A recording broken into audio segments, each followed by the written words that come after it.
Learners, कैसे हैं आप सब। आई होप आप सब अच्छे होंगे।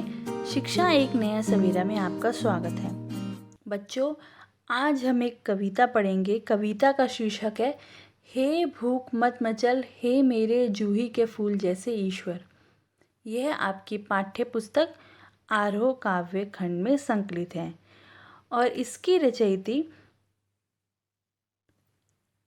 अक्क महादेवी हैं।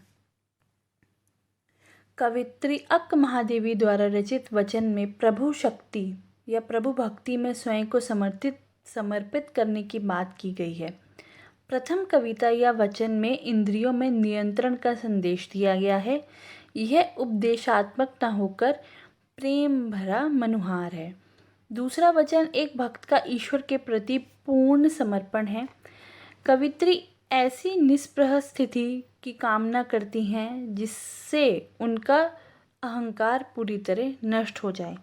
तो बच्चों, अक्क महादेवी चन्नमल्लिका अर्जुन देव अर्थात शिव की अनन्य भक्त रहीं।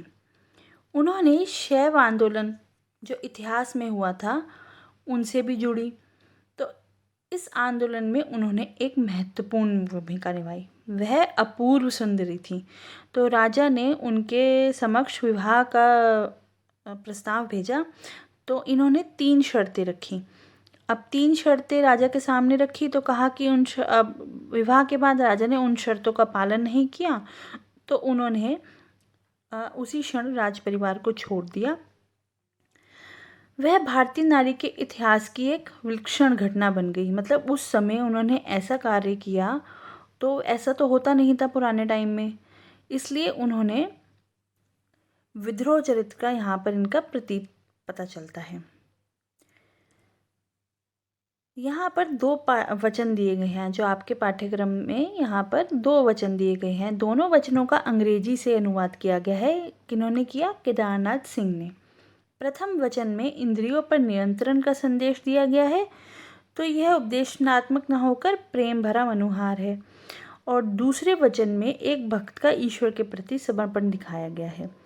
चन्नमल्लिका अर्जुन की अनन्य भक्त अक्क महादेवी उनकी अनुकंपा के लिए हर भौतिक वस्तु से अपनी झोली खाली रखना चाहती हैं। वह शिव की अनन्य भक्त थी तो वह ईश्वर को जूही के फूल के समान बताती हैं। वह कामना करती हैं कि ईश्वर उसके ऐसे काम करवाएं जिससे उनका अहंकार समाप्त हो जाए। वह उससे भीख मंगवाए, भले ही उसे भीख ना मिले। वह उससे घर की मोह माया तक छुड़वा दे। अब हम व्याख्या देखते हैं। तो प्रस्तुत पद जो है पाठ्य पुस्तक आरोह भाग 1 में संकलित वचन से उद्धृत है जो शैव आंदोलन से जुड़ी कर्नाटक की प्रसिद्ध कवित्री अक्क महादेवी द्वारा रचित है। वह शिव की अनन्य भक्त थी। ये जैसा कि मैंने आपको पहले बताया। इस पद में कवित्री इंद्रियों पर नियंत्रण रखना चाहती हैं।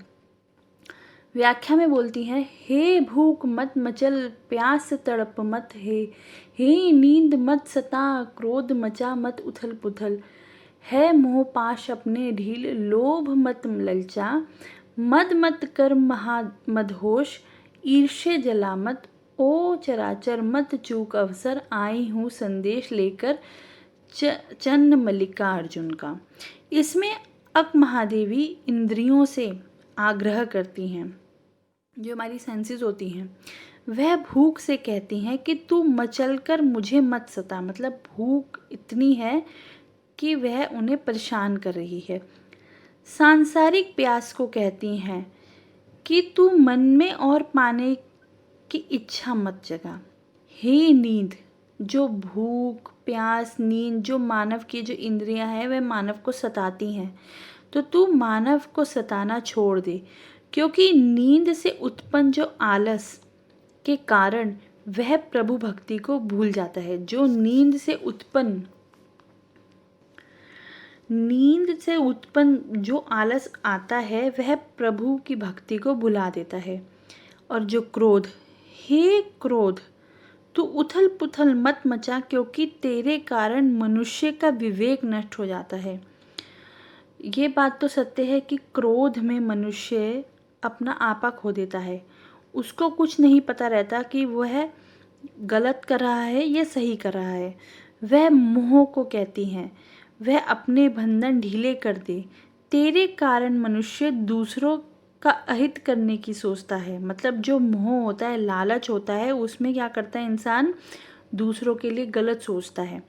तेरे कारण मनुष्य दूसरों का अहित सोचता है।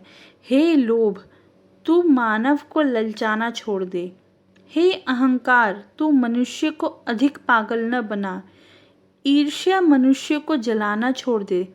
हे वे सृष्टि के जड़ चेतन जगत को संबोधित करते हुए कहती हैं। पहले उन्होंने भूख, प्यास, नींद, लालच, मोह, लोभ, इन सब के बारे में बताया। अब वह सृष्टि के जड़ चेतन जगत को संबोधित करते हुए कहती है कि तुम्हारे पास शिव भक्ति का जो अवसर है उससे चूकना मत, क्योंकि मैं शिव का संदेश लेकर आई हूँ तुम्हारे पास। चराचर को इस अवसर का लाभ उठाना चाहिए, यानी कि सब लोगों को इस अवसर का लाभ उठाना चाहिए। यहाँ पर प्रभु भक्ति के लिए इंद्रिय व भाव नियंत्रण पर बल दिया गया है कि हमें इंद्रियों पर काबू करना होगा, तभी हम प्रभु की भक्ति में लीन हो सकते हैं। कवित्री चन्नमल्लिका अर्जुन अर्थात शिव की भक्त है। उन्होंने आराध्य को प्राप्त करने का यह उपाय बताया है कि मनुष्य को अपनी इंद्रियों को वश में करना होगा, तभी वह अपने आराध्य को प्राप्त कर सकते हैं, अर्थात शिव को प्राप्त कर सकते हैं। आगे बोलते हैं, हे मेरे जूही के फूल जैसे ईश्वर, मंगवाओ मुझसे भीख, और कुछ ऐसा करो कि भूल जाऊं अपने घर पूरी तरह। झोली फैलाऊं और न मिले भीख। कोई हाथ बढ़ाए कुछ देने के लिए तो वह गिर जाए नीचे। यदि मैं झुकूं उसे उठाने तो कोई कुत्ता आ जाए और उसे झपट कर छीन ले मुझसे। तो यहाँ पर जो कवित्री हैं वह कहती हैं, वह प्रथम तो शिव की अनन्य भक्त थीं, अक्क महादेवी। अब इस पद में कवित्री ने ईश्वर की तरह प्रति पूर्ण समर्पण का भाव व्यक्त करा है। वह अपने अहंकार को नष्ट करना चाहती हैं और ईश्वर की भक्ति में लीन होना चाहती हैं। यहाँ पर कवित्री ईश्वर से प्रार्थना करती है कि वह जूही के फूल को समान कोमल व परोपकारी ईश्वर, वह कहती है, हे जूही के समान फूल। जो जूही का फूल होता है वह कोमल होता है, वह ईश्वर को संबोधित कर रही हैं। आप मुझसे ऐसे ऐसे कार्य करवाएं जिससे मेरा अहम भाव नष्ट हो जाए, यानी कि अहंकार समाप्त हो जाए।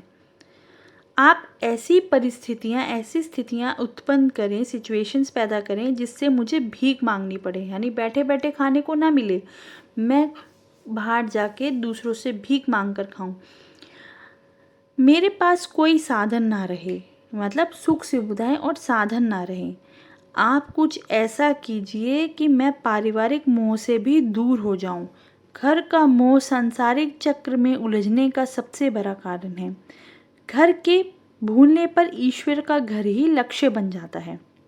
मतलब मुझे आपकी भक्ति करनी है, मुझे आपकी भक्ति में लीन होना है, तो अगर घर संसारिक चिंता रहेगी तो ईश्वर के प्रति हम अपना ध्यान नहीं लगा सकते।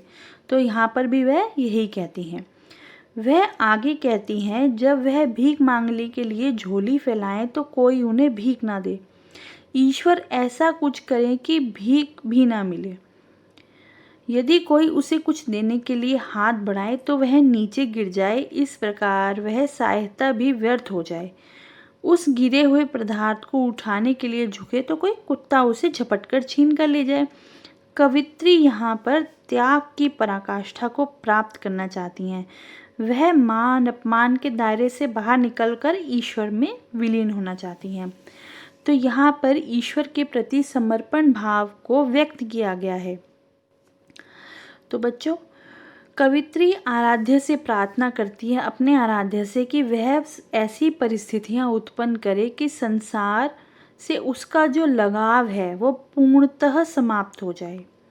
घर गृहस्थी के सांसारिक झंझटों को भूलकर, संसार के लोगों को बारे में सोचकर वह ईश्वर की भक्ति में लीन होना चाहती हैं। तो बच्चों इसमें यही बताया गया है। आई होप आपको ये सारांश समझ में आया होगा, व्याख्या समझ में आई होगी। तो समझ में आई तो वीडियो को लाइक करें, चैनल को सब्सक्राइब करें और अपने फ्रेंड्स के साथ भी शेयर करें। Thank you and have a nice day.